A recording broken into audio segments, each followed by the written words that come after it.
صلی اللہ علیہ وسلم نے فرمایا انسان اللہ سے دعا مانگتا ہے، زندگی بھر مانگتا رہتا ہے اور اللہ زندگی بھر دعاؤں کو قبول کرتے رہتے ہیں، لیکن اس کو نظر نہیں آ رہا ہوتا، اس کو نظر کہ اللہ اپنے طریقے سے دعا قبول کرتا ہے۔ اگر اللہ ایسے دعا قبول کرے نا، آپ نے ادھر کہا اے اللہ میری تنخواہ ڈبل کر دے، آفس گئے باس نے کہا کہ جناب نئے وزیر اعظم نے جو اعلان کیا ہے اس کی منظوری ہو گئی، ٹھا ٹھا کر کے ایسے دعائیں قبول ہونا شروع ہو جائیں تو غیب پر ایمان ختم، پھر تو دعا کی ترغیب دینے کی ضرورت ہی نہیں رہے گی۔ سب لوگ مصلی لے کے مسجد میں آ جائیں گے، سارا دن دعائیں مانگتے رہیں گے کہ اللہ سے جو مانگو ملتا ہے، خربوزہ مانگو خربوزہ ملتا ہے، تربوز مانگو تربوز ملتا ہے، افطاری میں پکوڑے مانگو پکوڑے ملتے ہیں، سموسے مانگو، بھوک لگ رہی ہے کیا کریں، سموسے ملتے ہیں، جو مانگو وہ ملتا ہے۔ دعائیں تو لازمی قبول ہوتی ہیں، لیکن انداز وہ ہوتا ہے جو اللہ کرتے ہیں۔ اللہ کہتے ہیں میں اپنے طریقے سے کروں گا۔ اب اس کی بڑی لمبی چوڑی تفصیل ہے کہ کیسے قبول ہوتی ہے۔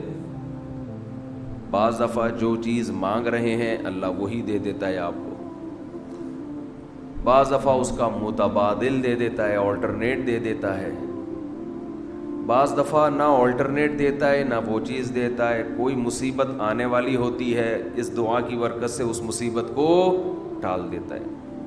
آپ اپنے بیٹے کے لیے بچی کے لیے دعا مانگ رہے ہیں اس کو ٹھیک کر دے، وہ ٹھیک نہیں ہوئی لیکن دوسری نے بیمار ہونا تھا، اللہ نے اس سے وبا کو ٹال دیا۔ تو جن کا غیب پر ایمان ہوتا ہے وہ تو مانگتے ہیں، اللہ سے مانگتے ہیں۔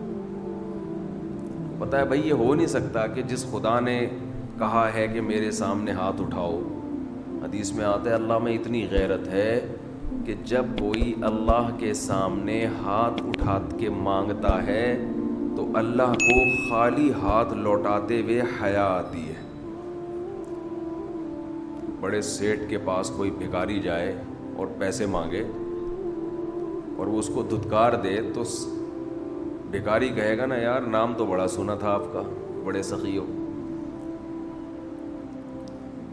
تو اللہ کو حیا آتی ہے کہ ان ہاتھوں کو خالی لوٹائے، دیتا ہے لازمی۔ تبھی ہم نے اہل اللہ کو دیکھا ہے کہ مانگتے بہت ہیں، بڑی لمبی لمبی دعائیں مانگتے ہیں۔ لوگ ان کو بے وقوف سمجھتے ہیں کہ یار یہ ہر وقت مصلی پہ دعائیں مانگتے رہتے ہیں لمبی لمبی، ملتا تو کچھ ہے نہیں۔ انہیں پتہ ہے کہ یہ بہت ملتا ہے اللہ سے مانگنے سے، لیکن اللہ کا انداز ایسا ہوتا ہے کہ صرف وہ مانگیں جن کو غیب پر یقین ہے۔ یعقوب علیہ السلام ساری زندگی مانگتے رہے اللہ تعالیٰ سے، اس مانگنے کا بدلہ کیا ملا ہے؟ دوسرا بیٹا بھی اللہ نے چھین لیا۔ عجیب بات ہے یا نہیں ہے؟ پہلا بیٹا گم ہوا تو اللہ سے اس کے ملنے کی دعائیں مانگتے رہے۔ دعا کیا قبول ہو رہی ہے؟ قحط پڑ گیا، کھانے پینے سے بھی گئے، اس سے بڑی مشکل۔ راشن لینے کے لیے بھیجا مصر اپنے بیٹوں کو، تو دوسرا بیٹا بھی بولو گیا، وہ بھی بادشاہ نے رکھ لیا۔ روتے روتے آنکھوں کی بینائی چلی گئی۔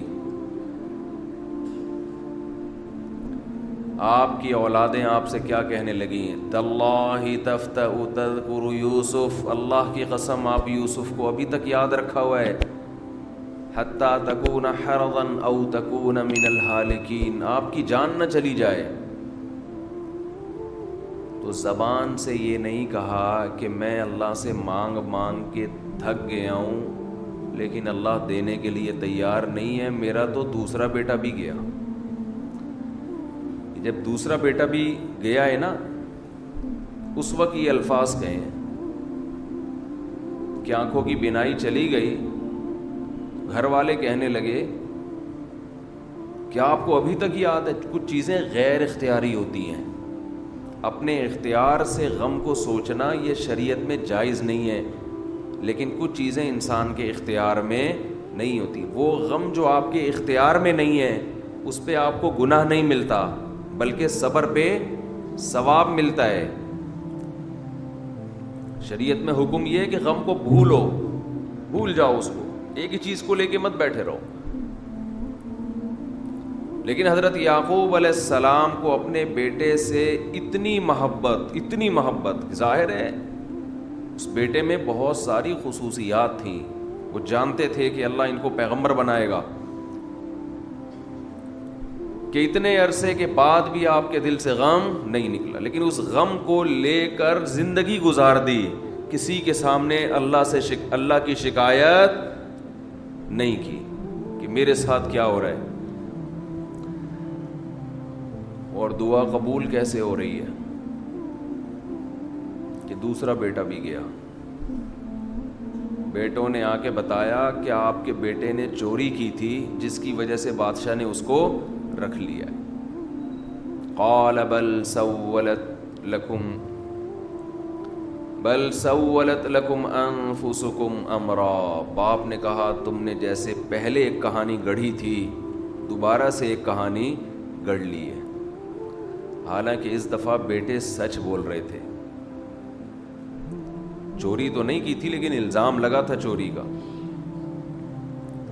تو یعقوب علیہ السلام نے دوسرے بیٹے کے جانے پہ ایک لفظ ناشکری کا زبان سے نہیں نکالا، بلکہ کیا کہا؟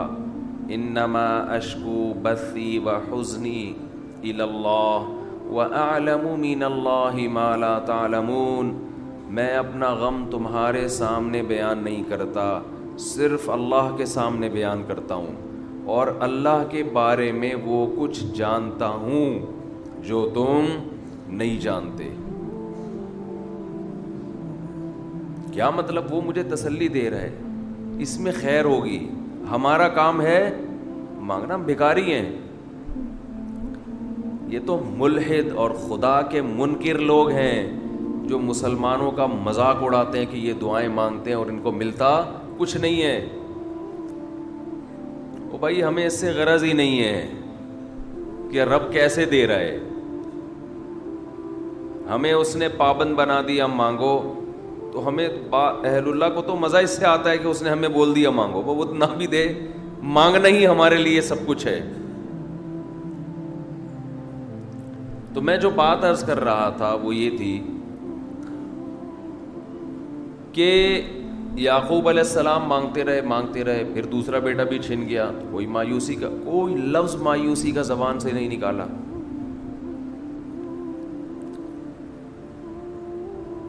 تو حدیث میں آتا ہے کہ ایک بندہ مسلسل دعا مانگتا ہے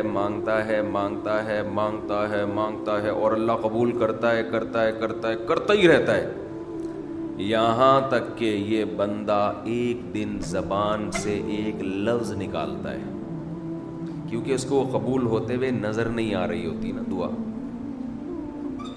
یہ زبان سے کیا لفظ نکالتا ہے کہ میں دعا مانگتا ہوں مگر اللہ قبول بولو نہیں کرتا۔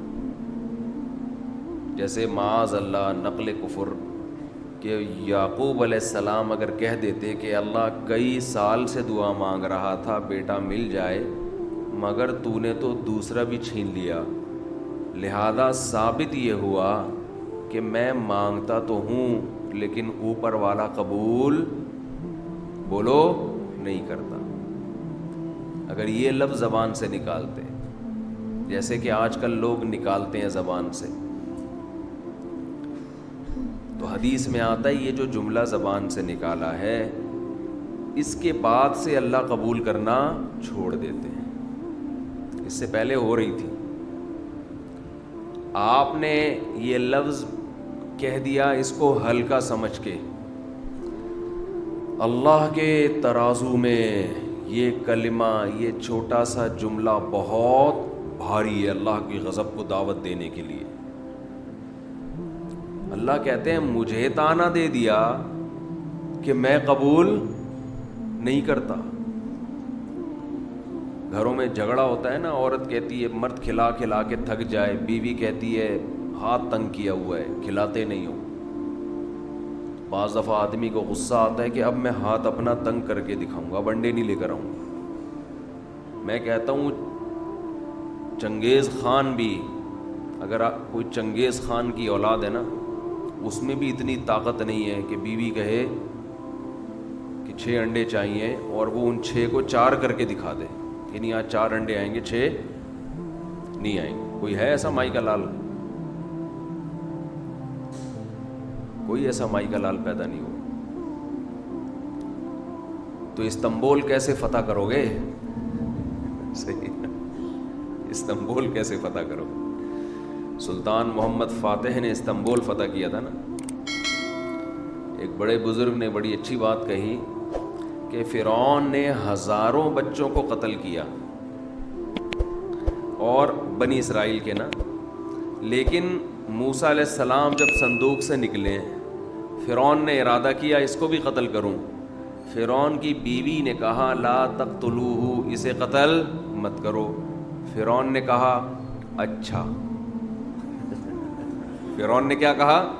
ٹھیک, it is okay, no problem. سمجھتے ہو؟